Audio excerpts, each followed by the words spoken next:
is it undermines the uniqueness of the United States claim as some kind of revolutionary beacon in the world. If you look at the revolutions that take place in the late 18th century, starting with the American Revolution, and you get the French Revolution, right?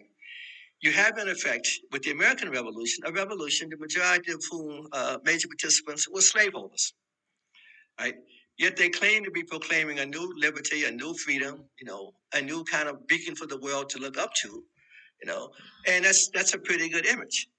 Then you have the French Revolution, hard fast on the American Revolution, liberty, equality, fraternity. The French at least had enough sense to abolish slavery, in the French colonies. What do you do when the slaves have a revolution? Right? Who is the beacon for the world? Right? A revolution of slaveholders or a revolution of slaves? Right? How can you be, the pinnacle of world success? The light unto the world, the city on the hill. Right? It's just a few hundred miles away. Right? Is an island of slaves who did the same thing and did it better because they abolished slavery. Right? They abolished injustice of all sorts. They produced generals and fighters, right, in an army equal to that of Europe. They defeated Napoleon's army. Wellington gets the credit, of course. But by the time what was left in San Domingo, dead in San Domingo, got back to Europe, of course Wellington could beat him.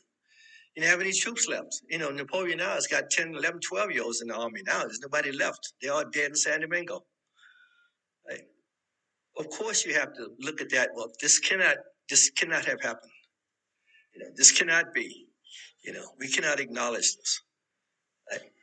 What do you do if you're going to portray the U.S. as sweeping across the continent? The Waltons, Little House on the Prairie and so forth, Daniel Boone, Davy Crockett. Right? If, in fact, you owe a big chunk of western Mississippi to the Revolution of San Domingo. Right? Louisiana Purchase. Right? Why is Napoleon dumping the Louisiana Purchase onto Thomas Jefferson at these bargain rate prices? Right? It's because the Haitian Revolution devalued the entirety of French possessions in North America. It's why the British gave up North America to hold on to their West Indian colonies. Despite our image as being the most important historical thing in the world.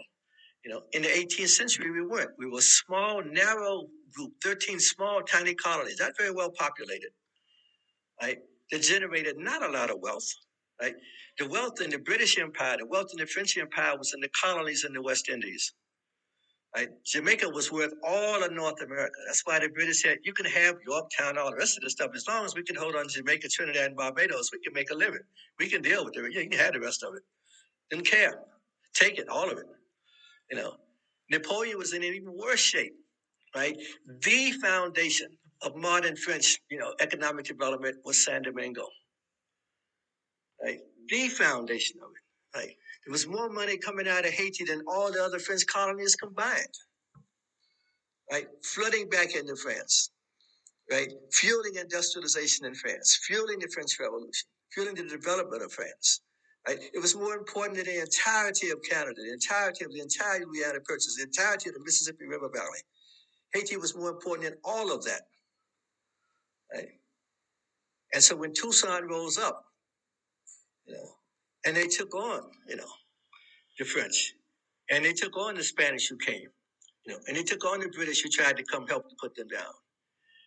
And they took on the Americans who almost thought about it, and Toussaint kind of said, well, you really don't want to come mess with us because, you have slaves up there too, and you don't know how this is going to work out. So the Americans kind of stayed a little bit away from trying to fight in Haiti. Right?